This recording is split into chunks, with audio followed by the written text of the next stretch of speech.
이동형 뉴스 정면 승부. 이동형의 뉴스 정면 승부.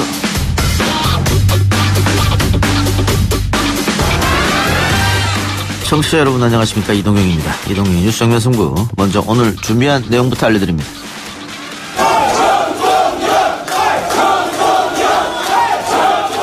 정동영에게 10년 만에 저에게 기회를 주셨습니다. 생사의 기로에서는 민주평화당을 살리고 힘없고 돈 없고 의지할 것 없는 약자편에서는 정치를 하라고 정동영에게 기회를 주셨다고 저는 믿습니다. 지난 5일 선출된 민주평화당의 신임 당대표 정동영 의원, 방금 들으신 말씀처럼 10년 만에 귀환인데요. 새 지도부 선출에도 불구하고 평화당 지지율은 제자리를 맴도는 모습입니다. 이 답답한 상황을 어떻게 타개해 나갈지 정동영 대표 만나봅니다. 안전진단을 받지 않은 차량과 안전진단 결과 위험이 있는 것으로 판정된 차량에 대해 운행 정지 명령을 발동하는 방안을. 김현미 국토교통부 장관이었습니다. 오늘 오전에 또다시 BMW 차량 화재가 그것도 연이어 발생했습니다.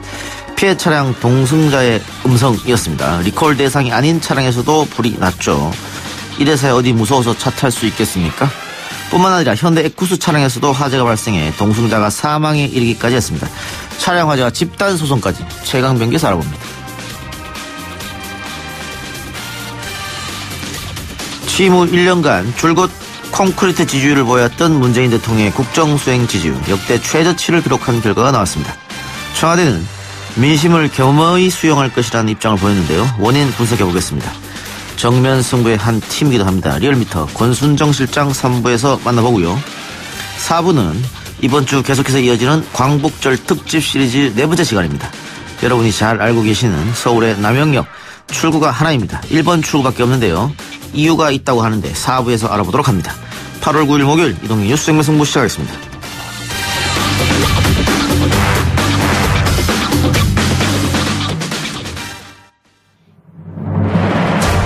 이 작가는 독하다. 이 작가는 거칠다. 이 작가는 솔직하다. 이 작가는 눈치가 없다. 그는 할 말은 한다. 할 말은 한다. 정치 오타쿠 이 작가의 독설 뉴스 정면 승부.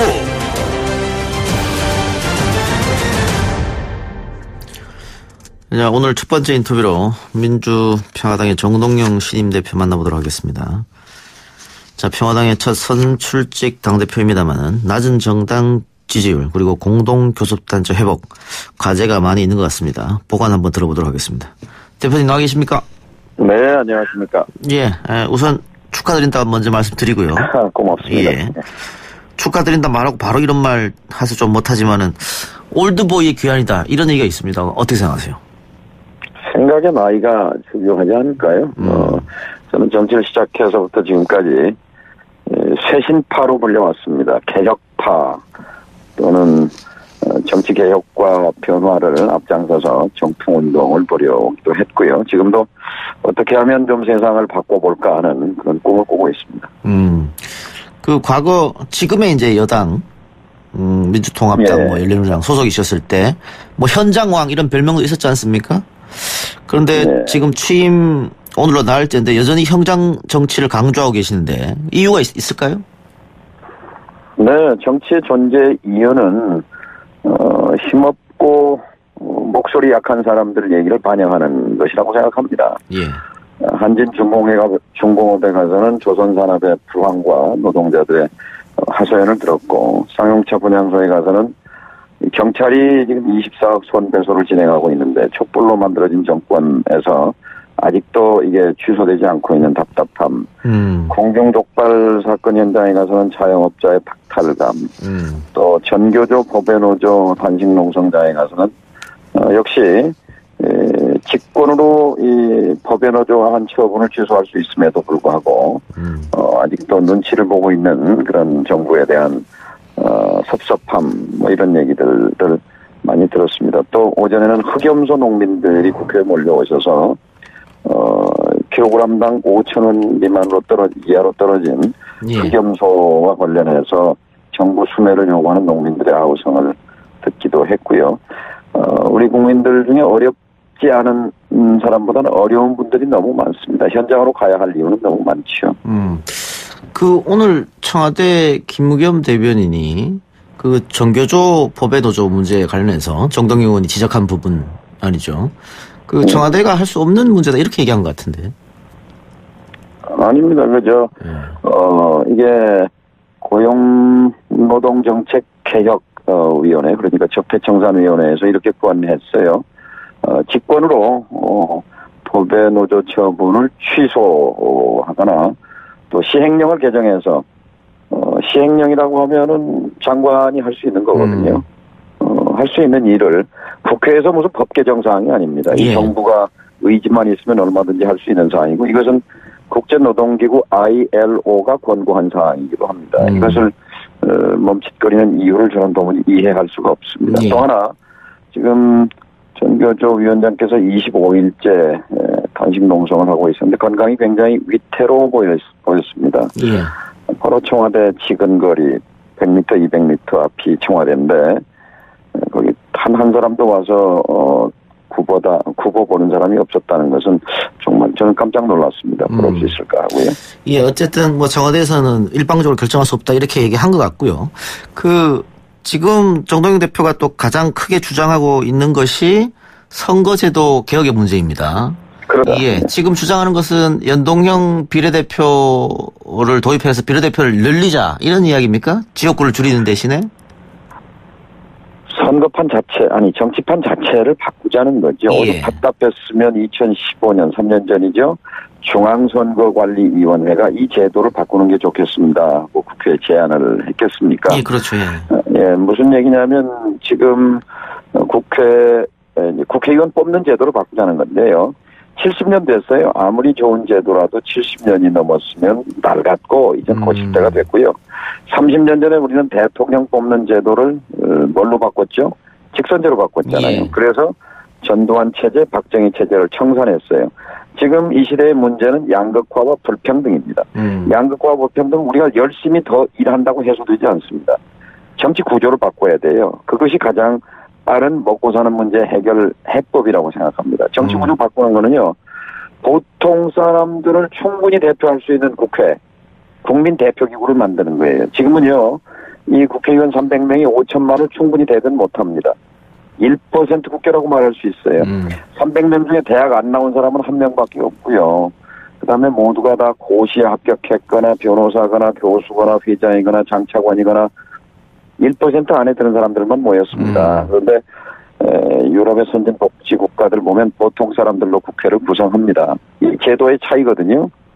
지금 300명 의원들의 이 지역구 의원들 그 평균 득표율이 48%예요.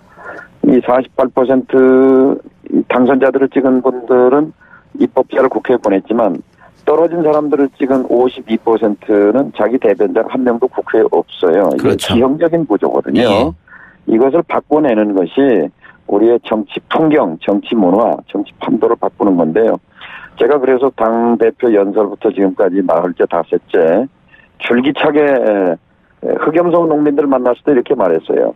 여러분들의 그 아우성을 가장 확실하게 근본적으로 해소하는 길은 농민당을 만들어서 농민당이 5% 지지를 얻으면 15명의 농사 짓는 사람이 국회에 들어온다, 입법자로. 예. 이것이 가장 확실하게 농업 문제, 농민 문제, 농촌 문제를 해결하는 겁니다. 소상공인이 지금 우리 사회에 가장 큰 지금 그 소상공인 문제, 자영업자 문제가 등장했잖아요. 이것을 양대 정당을 통해서 해결하려면 뭐 연목 구호입니다. 나무에서 예, 고기 구하는 거죠. 예. 그래서 소상공인당을 만들 수 있는 그런 정치 제도를 만들자는 예. 거죠. 그런데 대표님, 선거제도 예. 개혁에는 뭐 저도 적극적으로 동의하는데요. 그 현실적으로 이 개혁을 시작하려면은 지금 당장 논의가 시작돼야 뭐 결과가 나오지 않겠습니까? 그런데 지금 민주당 같은 경우에는 야당일 때는 이거 주장하다가 지금은 조금 발을 빼는 모양새거든요. 거대 정당, 거대 양당을 어떻게 설득하실 작정이십니까? 그래서 제가 엊그제 문재인 대통령께서 축하 전화를 주셨길래 제가 부탁이 하나 있습니다. 휴마 가편을 부탁드립니다 그랬어요. 더불어민주당에 대해서 좀 독려를 해 주십시오 하는 말씀인 거죠. 그리고 판문점 선언을 실천하고 선거제도 개혁을 이루면 문 대통령께서는 역사에 남는 대통령이 되십니다. 적극 뒷받침해드리겠습니다. 선거제도 개혁을 좀 도와주십시오. 라고 제가 부탁드렸어요. 저는 대통령의 철학이 선거제도 개혁이라고 믿는 사람입니다. 당 대표 시절에 당의 공약이 선거제도 개혁이었어요. 후보 시절에 문 대통령 후보 시절에 이게 공약이었어요. 대통령 당선 이후에는 중점 국정과제였어요. 올 4월 달에 개헌안을 제출하면서는 이렇게 말했습니다. 선거제도 개혁에 여야가 합의한다면 분권형 권력 구조를 양보하겠다라고까지 말씀했습니다. 예. 그러면 대통령의 의지와 철학은 분명하잖아요. 그러면 대통령의 의지와 철학을 반대하는 여당 의원이 있을까요? 그래서 저는 새로 뽑히는 여당 지도부에 주목합니다. 알겠습니다. 은산 분리 완화는 어떻게 보십니까? 뭐 정의당은 당연히 반대일 테고 지금 시민단체에서도 반대 얘기하고 있는데 반대입니까?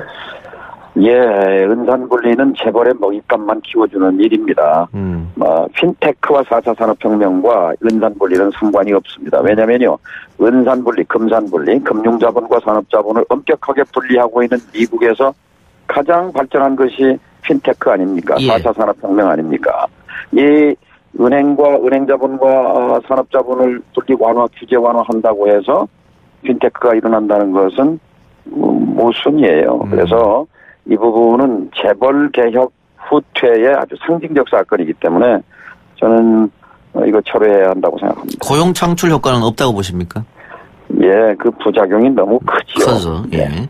그 방금, 은산 분리 완화에 대해서 이야기했습니다만은, 그, 한쪽에서는 그 정동영 의원이 대표가 되면서 평화당이 이념적으로 좌클릭되는 거 아닌가, 이런 지적이 있습니다. 좌클릭이 아니고요. 예. 하방이죠, 하방. 클릭이라는 말을 저는 좋아하지 않습니다. 예. 손가락으로 이렇게 움직이는 게 아니라 몸을 던져서 하방, 아래로 내려가자는 겁니다. 아래로 내려가서, 자영업자, 중소기업, 농민, 비정규직, 청년 실업자들, 삶의 현장에서 고통받고 있는 분들의 꿈은 뭘까요? 중산층입니다, 중산층. 대한민국이 가야 할 방향은 독일처럼 독일 국민은 90%가 중산층이라고 자신이 중산층이라고 생각해요. 그런 모델로 가자는 겁니다. 아래로 내려가서 예. 아래에 계신 분들에게 중산층의 꿈을 실어주자는 거죠. 예. 하방 다 좋은 말씀인데요. 그 현실적으로 지금 민주평화당 그 지지율이 너무 나오지 않고 있거든요. 어쨌든 지지율을 좀 올려야 될 거 아니겠습니까? 보관이 있습니까? 지지율은요, 존재감에서 나옵니다. 예. 민주평화당은 사실 당 이름 모르는 분이 태반이에요. 정동영 이름은 아는 분이 꽤 있는데 민주평화당 당명을 잘 몰라요. 존재감은 어디서 나오느냐? 저 당이 무엇을 하려는 당인가? 예. 누구를 대변하는가라는 거죠. 이걸 다른 말로 하면 정체성이잖아요. 예. 정체성과 노선이 분명하면 민주평화당은 자영업자를 확실하게 대변하고 중소기업을 확실하게 대변해 주는구나. 이렇게 되면은 지지할 이유가 생기잖아요. 그래서 어제 최고위원회 첫 번째 열면서 갑질 근절 대책위원회를 의결했고 그 아래 상가 분쟁 상담소를 설치했습니다. 그리고 갑질 대책위원회 갑대위 위원장으로는 오늘 조배숙찬 대표가 그걸 맡겠다고 수락을 하셨어요.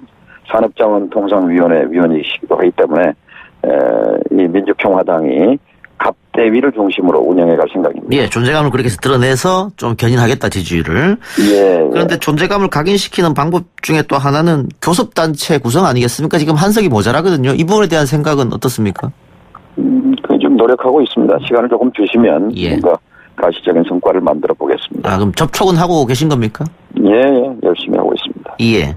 더불어민주당 전당대회 결과도 많이 궁금해할 것 같습니다. 또 협치의 문제가 있으니까요. 저는 다른 관심보다도 선거제도 개혁에 확실한 의지를 가진 분이 됐으면 좋겠습니다. 그래서 정말로 정치를 한번 바꿔보고 싶습니다. 역사에 남는 일을 할 수 있어요. 제가 어제 김병준 자유한국당 비대위원장, 그분이 청와대에서 일하실 때 제가 당의장을 했기 때문에 잘 아는 분입니다. 김병준 비대위원장께서는 평소에 질원이 선거제도 개혁이 역사적으로 가장 중요한 일이라고 강조해 온 분입니다. 예. 또 마침 그 당의 원내대표 김성태 원내대표도 선거제도 개혁론자예요. 그러니까 예. 이 지금 5당 체제에서 아주 천재 일우의 기회가 왔다는 거죠. 대통령이 그런 확고한 철학을 갖고 있죠. 지금 절대 불가를 외쳤던 자유한국당이 선거제도 개혁의 의미를 꿰뚫고 있는 당 예. 비대위원장과 원내대표를 갖고 있다는 이 기회, 이 시간이 굉장히 중요하다는 거죠. 집권 여당 대표의 의지만 있으면 선거제도 개혁은 충분히 가능하다. 그렇죠. 지금이라도. 그렇습니다. 그리고 특히 문희상 국회의장께서 20대 국회가 역사에 남는 국회가 될 수 있다. 선거제도 개혁만 이룬다면 이렇게 깃발을 들고 계시기 때문에 기대가 큽니다. 알겠습니다. 대표님 오늘 말씀 여기까지 듣겠습니다. 예, 고맙습니다. 예, 인터뷰 감사합니다. 지금까지 민주평화당 정동영 대표였습니다. 1부 순서 여기서 마치고요. 저는 2부 최강병기로 돌아옵니다.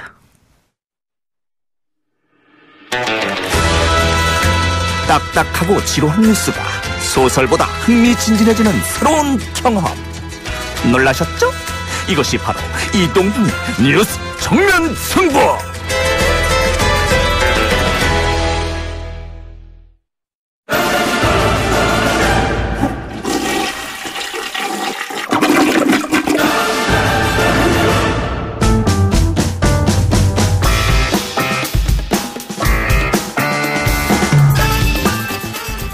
이동의 뉴스 정면 승부 2부 최강병기 시작하겠습니다. 팟빵 앱으로 마이크를 나에게님, 간만에 라이브 들으려고 칼퇴근했네요. 아이고 반가워라 라이브.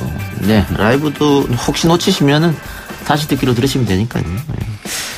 오늘 최강병기 조대진 변호사, 경향신문 임지선 기자입니다. 어서 오십시오. 안녕하십니까. 안녕하십니까. 예, BMW 차량 오늘 1시간 간격으로 2대가 네. 불이 났고요. 또 오늘 새벽에는 에쿠스 승용차에서 불이 났다고 그래요. 그런데 이 불로 안타까운 것은 조수석에 타고 있던 여성이 숨졌다. 네. 그리고 남자 운전자는 화상을 입었다. 어떻게 된 겁니까? 일단 그 9일 새벽 1시 41분께 이제 고속도로 상주시 남상조 톨게이트 진입로에서 에쿠스 차량에서 불이 났고요. 이제 이 사고로 아까 말씀 주신 대로 신원을 알 수 없는 한 명이 숨지는 사고가 일어났습니다.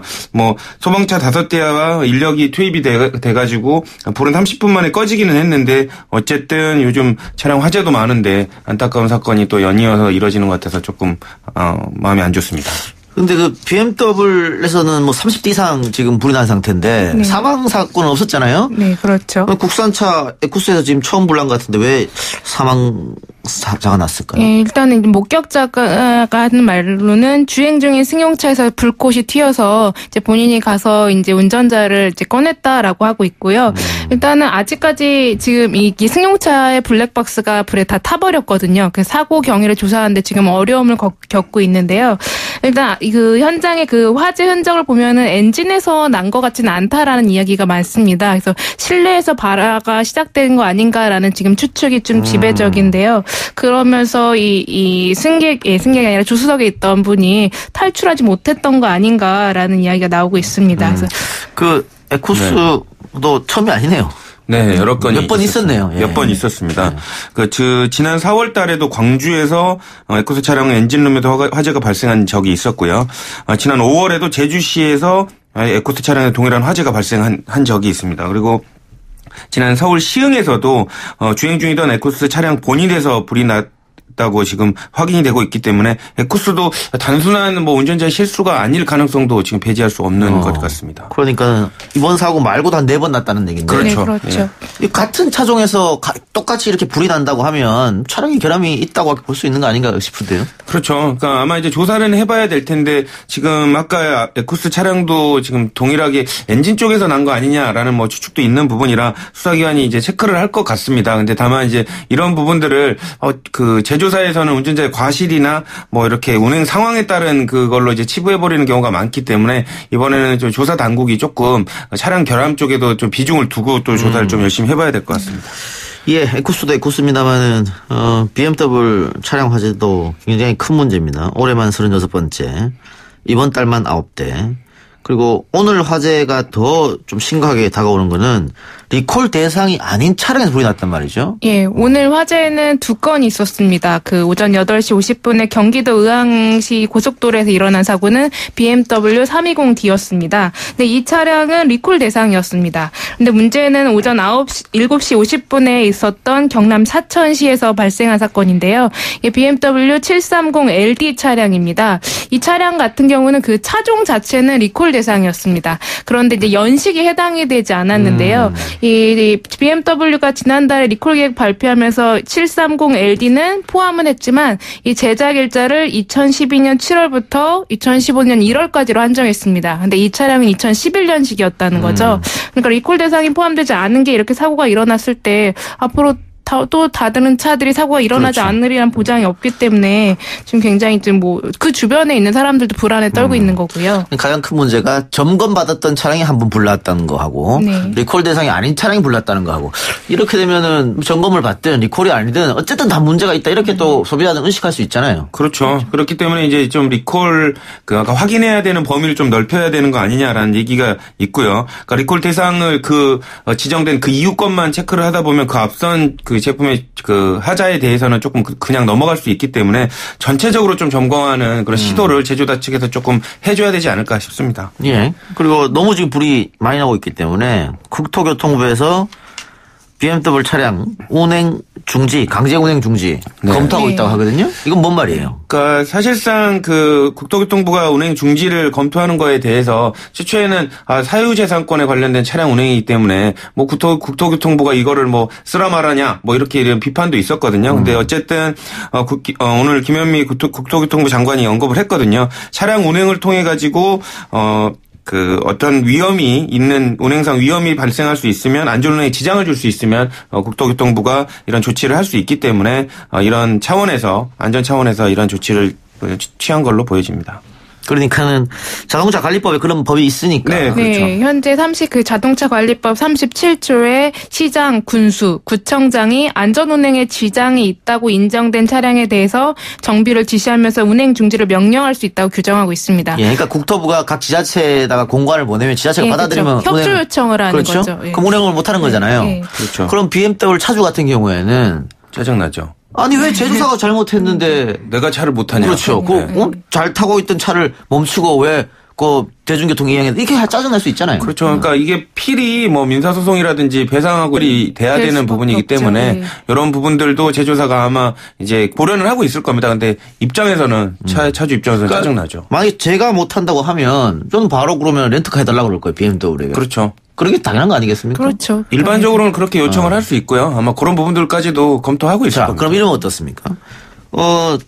각 지자체에서 BMW 차량 못하게 막았다 칩시다. 네. 그런데 이 차주가 나는 불나도 괜찮으니까 타겠다. 네. 그래서 tas어요. 네. 그럼 이거 제재할 수 있는 방법이 있습니까? 뭐 벌금을 매기든가 할 수 있어요? 일단 그 차를 운전을 하다가 예를 들면은 그 안전운행에 있어서 위험을 초래하면 행정처분의 과태료 대상이 되고요.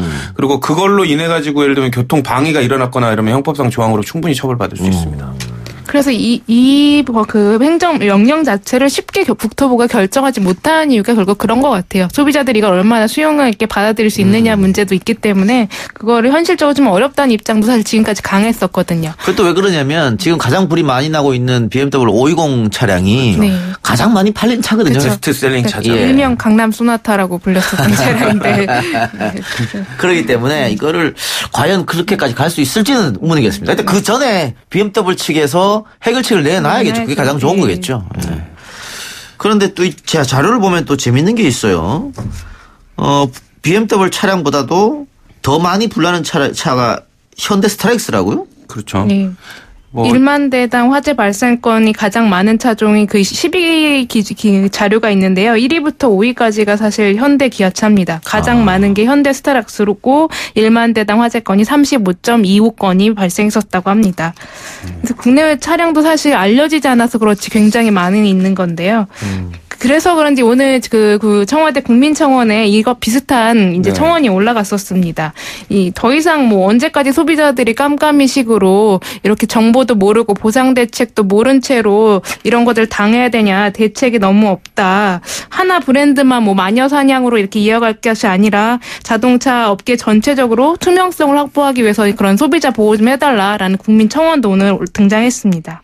그 웃긴 댓글도 봤는데요. 자동차가 뭐 부싯돌도 아니고 이렇게 화재가 많이 나면 어떡하느냐 뭐 이런 얘기도 있었는데 사실상 제조사가 이렇게 책임을 좀 회피하는 경우들이 많기 때문에 이런 자료들도 좀 오픈을 해서 이런 소비자들이 선택할 때 좀 더 신중하게 그리고 이런 부분들을 좀 검토할 수 있게끔 자료를 제공을 좀 제때 해줘야 될 것 같습니다. 그렇습니다. 그게 중요한 거겠죠. 어쨌든 지금 같은 경우에는 BMW 차주도 불안한 상태고 그렇죠. 또 다른 그렇죠. 국민들도 네. 불안하거든요. 네. 예를 들어서 주차장에 같이 세워져 있으면 바로 옆에 세워져 있으면 불안하잖아요. 다시 뺍니다 차를. 다시 뺍니까? 네, 그렇습니다. 그러니까 빨리 이것은 일단 국토교통부하고 BMW이 만나서 머리를 맞대고 뭐가 원인이 뭔지 또 향후 어떻게 대처할 건지 빨리 해법을 내야겠다 이런 생각이 들고요.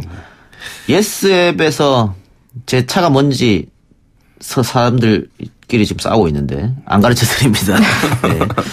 네, 오늘 이계호 농림축산식품부 장관 후보자의 청문회가 열렸다고 하는데 논문 표절 의혹 제기됐습니까? 네. 그렇습니다. 지금 이 후보자가 2005년도에 작성한 논문이 4년 전 작성된 다른 논문과 일부 내용이 완전히 일치하기 때문에 일치하다는 주장이 있어서 이런 게 정말로 그러니까 그 너무 표절한 거 아니냐 이런 비판을 야당으로부터 많이 받았습니다. 이게 사실은 뭐 과거에 이게 석사, 박사 받은 분들 네. 그렇죠. 대부분 좀 그런 분들이 많죠. 네, 그러다 보니까 그렇죠. 청문회하면 거의 이제 다 이렇게. 네. 컨트롤 C, 컨트롤 V가 네. 많이 있기 때문에. 그러니까는 이걸 뺏긴다고 범죄라고 생각을 못했던 시절. 그러나 지금은 뭐 완벽하게 이거는 표절은 프로그램만. 도둑질하고 똑같은 거죠. 예. 그렇죠. 그러니까 이거를 어떻게 해명하는지 지금 해명은 했습니까 여기에 대해서? 그러니까 본인은 그런 얘기를 했습니다. 14% 정도가 조금 비슷한 부분이 있는데 요건 베낀 것이 아니라 그것도 설령 베꼈다고 하더라도 14% 표절한 거는 표절이 아니지 않냐 이런 주장을 하고 있는데요. 네, 그 14%는 후보자 개인이 한 게 아니라 이제 농식품부 네. 관계자가 이 장관을 좀 이게 도와주려고? 도와주려고 엄한 말을 했다가 더 그러니까 당하는 분인데요. 괜한 말을 네, 했네요. 괜한 말을 했죠. 본인도 뭐 논문 작성에 대한 기술적인 지식 부족과 그런 부주의로 인한 거라고 양해해달라고 했는데요. 뭐 표절을 인정한 건 또 아닙니다. 네. 그래서 뭐 그런 얘기도 있어요.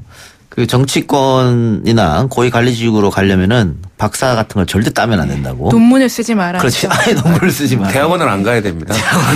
그러니까 그만큼 그런 말이 나온다고 하는 것은 그만큼 우리 사회에 이 논문 표절이 만연해 있다 그런 그렇죠. 거겠죠. 예. 그렇죠.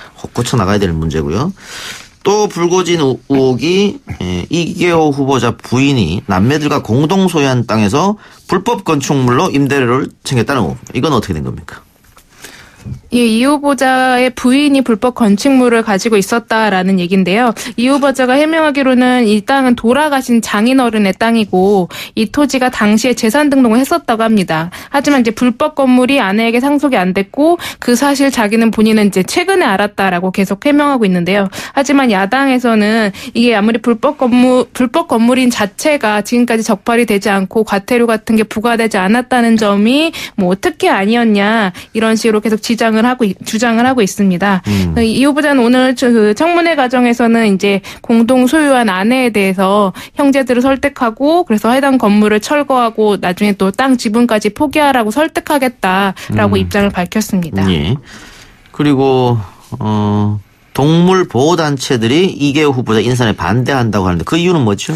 그러니까 지난해 11월 국회 농림축산식품해양수산부 상임위원회에서 이런 발언을 했습니다. 농해수위는 개를 반려보다는 팔아먹는 데 잡아먹는 데 중점을 두는 곳이다. 이렇게 발언한 부분이 이제 확인이 돼서 동물 보호단체들이 엄청 반발하는 이런 상황까지도 있었죠.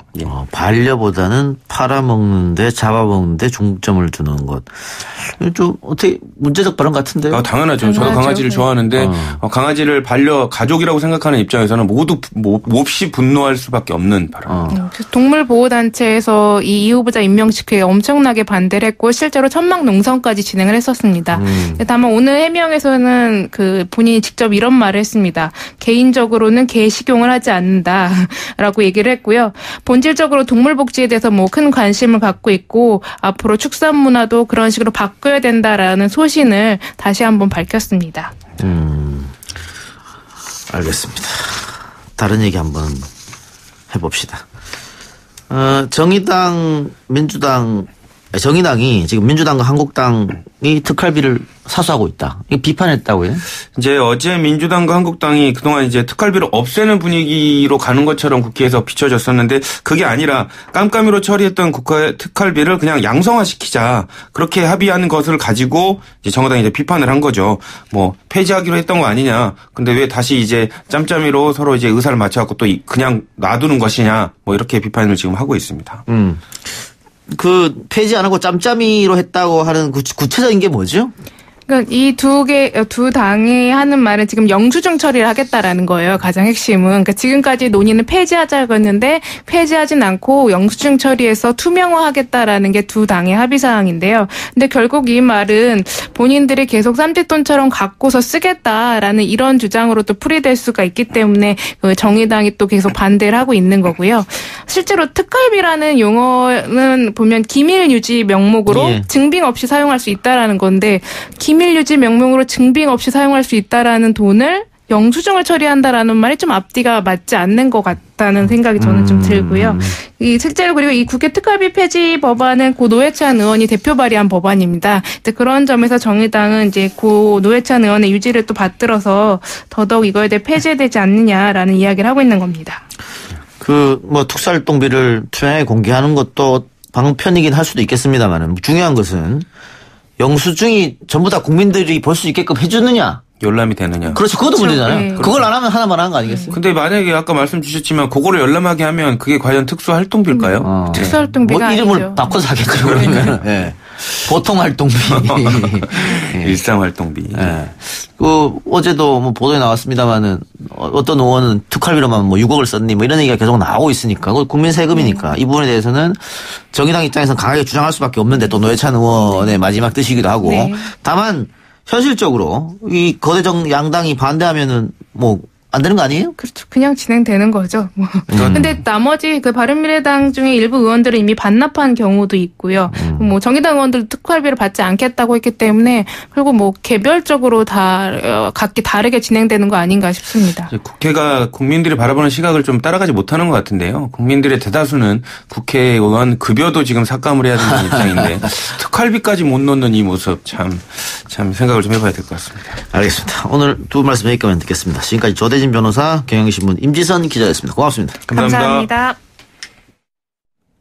1, 2부 순서 여기서 마치고요. 저는 7시 정각 3부로 돌아오겠습니다.